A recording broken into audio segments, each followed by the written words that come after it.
Assalamualaikum warahmatullahi wabarakatuh. Alhamdulillah, wassalatu wassalamu ala rasulillah Muhammad bin Abdullah wa ala alihi wa mawala. Asyhadu an la ilaha illallah, asyhadu anna Muhammadan abduhu wa rasuluh, la nabiyya ba'da.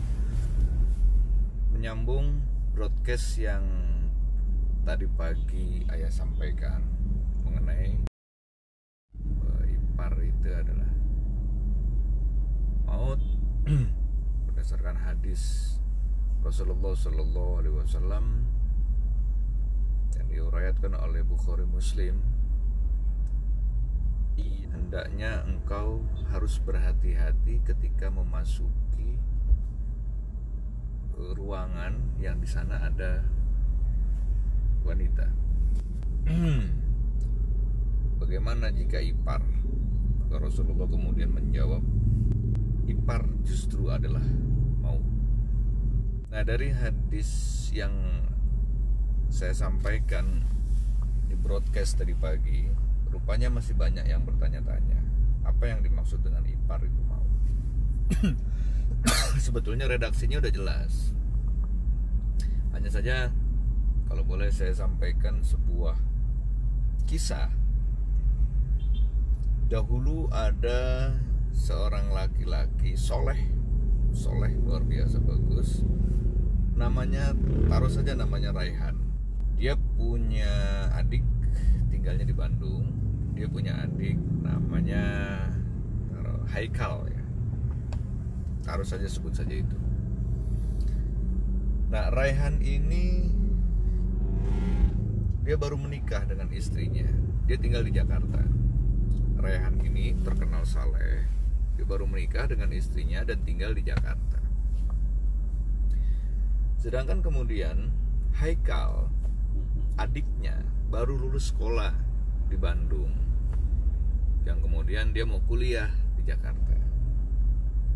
Sampai kemudian kata ayahnya Haikal dan Raihan ini, sudah, kamu tinggal saja di rumahnya Bang Raihan, dan beliau juga tinggal di Jakarta. Daripada kamu ngekos buang-buang uang, kan sayang. Nah, kemudian mendengar hal itu, Raihan langsung datang ke Bandung menghampiri bapaknya. Ayah, daripada Haikal tinggal di rumah saya, lebih baik saya kontrakan saja Haikal. Saya koskan gitu. Saya ngekos. Maksudnya si Haikal itu biar ngekos, nanti biar saya yang bayar, kata Raihan. Kata ayahnya, kamu ini pelit banget, satu orang tua juga bukan saling ngejagain. Kata Raihan, ayah, Rasulullah Sallallahu Alaihi Wasallam beliau pernah bersabda bahwa ipar itu adalah maut. Haikal itu adik saya. Dia bukan muhrim dengan istri saya. Rasulullah sangat melarang keras tentang itu. Nah, ayahnya menyangkal lagi, kamu nih kayak nggak percaya sama adik sendiri aja gitu. Akhirnya karena ayahnya ngebentak, ayahnya ngomel, sedangkan Raihan ini termasuk anak yang taat kepada orang tua. Akhirnya, baiklah kalau begitu, Haikal tinggal di rumah Raihan. Setahun, 2 tahun, 3 tahun, 4 tahun, sampai kemudian Raihan punya anak 2. Seiring waktu, karirnya melonjak dan dia jadi pejabat yang luar biasa kaya, sangat terkenal dan dikagumi oleh banyak wanita. Raihan sampai suatu ketika ada wanita yang tergila-gila kepada Raihan. Ya, dia mengutarakan isi hatinya kepada Raihan. Raihan, aku cinta sama kamu. Kata Raihan, enggak, saya udah punya istri. Itu nggak apa-apa, saya jadi istri kedua. Kalau kamu siap jadi istri kedua, mendingan datang aja ke Gunung Picung tuh, ada yang siap. Kalau saya belum siap, kata Raihan. Karena saking cintanya ini perempuan, segala macam cara dilakukan. Sampai akhirnya perempuan ini frustasi karena tidak bisa mendapatkan Rehan. Dia mabuk, begitu mabuk, kemudian ada orang jahat gitu ya, ditiduran sampai hamal gitu. Si wanita ini yang suka sama Rehan frustasi karena tidak mendapatkan Rehan, akhirnya ditiduran oleh penjahat gitu. Sampai kemudian si wanita ini hamil. Nah, hamilnya makin besar ceritanya. Wanita ini tahu sekali, dan karena memang dia pecintanya, ngefans banget sama Rehan. Dia tahu Rehan ini kalau pulang jam berapa gitu. Dan dia juga tahu kalau Rehan ini orang baik, gimana ya pokoknya. Akhirnya dia sekongkol dengan seseorang, si perempuan ini, untuk ngejebak Rehan. Pada saat hamil besar itu, hamil sudah 9 bulan. Di pinggir jalan, si wanita ini nangis-nangis. Nah, si perempuan yang kong-kalingkong ini yang sebagai ibunya, ya aku pura-puranya sebagai ibunya, ngeberhentiin mobilnya Rehan. Pak, tolong, anak saya mau ngelahirin Pak, anak saya. Karena Rehan ini orangnya baik, akhirnya diajak gitu, dibawa mobilnya, dimasukin gitu ke mobilnya, dibawa ke rumah sakit, ditungguin gitu, ngobrol. Si ibu-ibu ini yang mengaku sebagai ibunya si perempuan itu, padahal penjahat, cerita ke Rehan bahwa ini perempuan ini dihamili, ditinggal kabur sama lakinya, padahal kami nggak punya suami, saya nggak punya suami, anak ini yatim, pokoknya kasihan, kami hidup juga ngontrak. Nah ini kami baru aja diusir dari kontrakan. Kan si Rehan kaget, kok gitu, perasaan gue kenal deh ini sama perempuan, orang perempuan demen banget gitu. Udah mulai curiga nih. Nah sudah ceritanya itu kan mereka berdua tuh, Rehan sama ibu-ibu itu lagi nungguin si perempuan itu ngelahirin gitu. Tiba-tiba ibu-ibu itu menghilang, gitu. Nggak taunya datang polisi. Jadi rupanya ibu-ibu itu ngelapor polisi. Ya sesuai dengan rencana lah, maksudnya biar si Rehan itu mengakui bahwa anak yang dilahirkan oleh si cewek itu adalah anaknya Rehan. Datang polisi ke rumah sakit itu, langsung nangkep Rehan. Begitu nangkep, kaget polisinya. Loh, Pak Rehan? Loh iya Pak, ada apa? Kata gitu. Saya dapat informasi, dapat kabar tadi ibu-ibu lapor ke saya. Itu di rumah sakit ada laki-laki yang udah menghamili anaknya, gitu, nggak mau tanggung jawab, gitu. Nah orang laki-laki itu lagi ada nungguin si perempuan yang lahirin, ya ternyata kamu ini, gitu. Ketawa Rehan, saya menghamili, gimana ceritanya? Wong ceritanya ini lagi di pinggir jalan, dia mau ngelahirin, saya bantuin, saya bawa ke rumah sakit. Karena dia nggak punya suami, nggak ada suaminya, katanya bapaknya juga nggak ada, katanya yatim, makanya saya nungguin, takut ada biayanya, saya siap nanggung biayanya.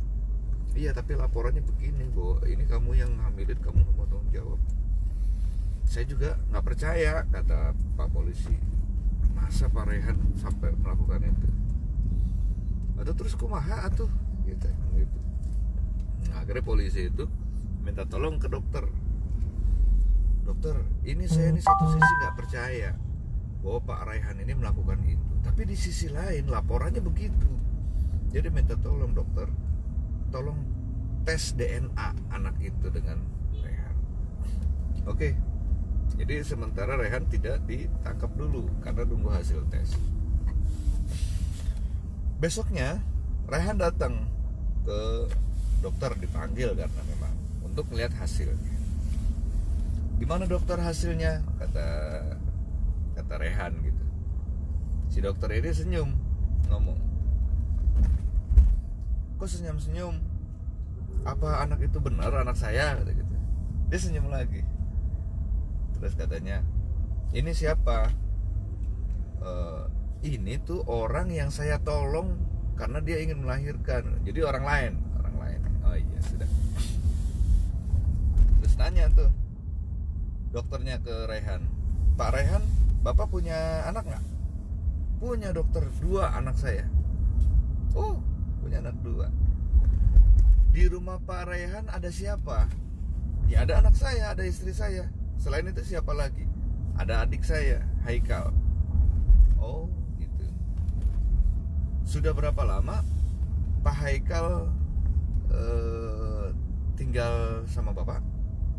Oh, sudah sekitar 4 tahun lah katanya. Oh sudah 4 tahun. Iya. Boleh Bapak besok bawa anak Bapak ke sini? Ya, besok bawa. Akhirnya anaknya Rehan dibawa ke rumah sakit untuk dicek DNA. Begitu dicek DNA, dokternya kaget lagi. Boleh saya minta tolong adik Bapak Haikal untuk dibawa ke sini? Boleh dok. Dibawalah Haikal. Udah. Si Rehan nih bingung. Kok wong saya minta diperiksa untuk membuktikan bahwa anak perempuan yang ngaku saya perkosa itu anak saya apa bukan? Kenapa jadi manggil anak saya, manggil adik saya? Jadi akhirnya si Haikal, adanya Rehan, diperiksa juga sama dokter itu.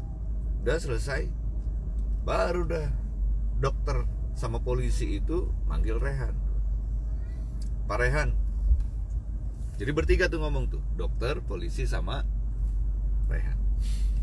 Pak Rehan, kami percaya bahwa perempuan itu berbohong, mengaku-ngaku agar Pak Rehan mau menikahi perempuan itu. Kami percaya itu adalah dusta.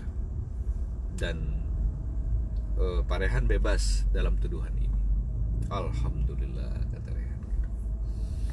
Tapi yang jadi masalah Pak Rehan, Pak Rehan ini sebetulnya mandul, nggak bisa punya anak. Kaget dia. Lah itu yang di rumah 2 anak saya. Anak siapa itu? Menurut hasil tes DNA, anak Pak Rehan itu dua-duanya adalah anaknya Haikal, adik Pak Rehan. Kaget lagi dia. Jadi ternyata selama ini anak 2 itu yang dianggap anaknya Rehan adalah anak hasil hubungan badan Haikal dengan istrinya Rehan. Pingsanlah Rehan di situ. Begitu bangun, untuk meyakinkan dirinya, dia nanya ke istrinya, apa benar kamu melakukan ini? Kata istrinya, iya Pak, saya minta maaf karena gini-gini. Dia cerita lah. Oh ya sudah. Akhirnya istrinya dicerai, silakan kamu nikah dengan adik saya. Nah, akhirnya adiknya nikahin. Bapaknya kaget. Kenapa kamu ceraikan istri kamu, malah kamu berikan kepada adik kamu? Adik kamu itu kuliah biar jadi orang kaya, biar hidupnya sukses, biar dapat istri yang sepadan, biar jadi punya istri juga orang kaya. Rehan diem aja tuh. Bingung dia mau ngasih tahu ke bapaknya, takut bapaknya kaget. Mau nggak dikasih tahu, dia disalahin terus. Akhirnya si Rehan nangis. Karena Rehan nangis, Haikal ini nggak tega lah karena ngeliat dia selama ini mengkhianati kebaikan kakaknya. Akhirnya si Haikal ini yang ngomong ke bapaknya, Bapak, dulu Bang Raihan sudah pernah bilang ke Bapak bahwa saya ini bukan mahram, saya bukan muhrim istrinya. Saya juga siap dikoskan dengan biaya Bang Raihan, tapi Bapak malah melarang, yang akhirnya saya tinggal di rumah Bang Rehan. Setiap hari kami bertemu dengan istri Bang Rehan. Lama-lama saya jatuh cinta. Begitu pula istrinya. Sebetulnya istrinya Bang Rehan tidak cinta kepada saya. Cuman karena saya desak terus, perempuan bisa apa? Pertama memang saya paksa istrinya Bang Rehan, tapi lama-lama kami saling mencintai Dan kami sering melakukan itu sampai kami punya anak 2. Mendengar itu bapaknya langsung pingsan dan nggak bangun-bangun lagi, alias mociar. Itu karena keawaman orang tua kepada ilmu, atau bahkan mungkin karena dianggap hadis Rasulullah itu yang enggak aja gitu. Seperti kebanyakan pertanyaan yang tadi masuk ke chatting Japri saya. Ayah, bagaimana mungkin? Masa iya ada ipar bisa hubungan badan sama iparnya? Itu kan saudara, nggak mungkin lah katanya. Saya bilang saudara juga kan bukan muhrim, bukan saudara kandung. Bisa jadi gitu. Nggak mungkin. Gitu. Kan nggak semuanya hadis boleh dipercaya. Wah, ini sudah tidak butuh jawaban kalau begini. Artinya dia udah ingkar. Dia sudah tidak percaya lagi terhadap apa yang disampaikan Rasulullah SAW. Akibatnya seperti itu. Dan ternyata kasus-kasus begitu banyak sekali. Ipar berzinah dengan iparnya. Karena orang tidak akan menyangka. Tetap saudara, namanya juga saudara. Gitu ya. Jadi buat saudara yang masuk ke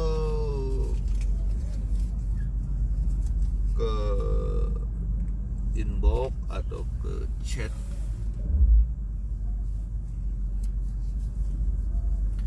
chattingan bertanya tentang ini maksudnya bagaimana? Ya maksudnya jelas begitu. Pokoknya ipar mah nggak boleh, maut. Nah itu ipar perempuan. Jadi laki punya adik, istrinya itu adalah maut, ipar. Begitu pula dengan laki-laki yang adik kakak perempuan punya suami, itu juga ipar. Itu ipar lawan jenis adalah maut dalam hal perzinahan. Kalau ipar laki-laki sama laki-laki, maut dalam hal bunuh membunuh, gitu ya. Jadi tidak harap dijauhi. Kebutuhan persaudaraan hendaknya dibatasi. Ada adab dan tata krama dalam keluarga. Kasih. Begitu, baik. Sepertinya sudah jelas. Wallahu muwaffiq ila aqwamit thoriq. Ma'assalamah hatta liqa. Mudah-mudahan sedikit memberi pencerahan tentang kisah ini dan bisa dipahami maksudnya. Bahwa Rasulullah SAW bersabda, itu bukan berangkat dari hawa nafsunya. Wa ma yantiqu anil hawa. Rasulullah hanya menyampaikan apa yang Allah Ta'ala perintahkan. Assalamualaikum warahmatullahi wabarakatuh.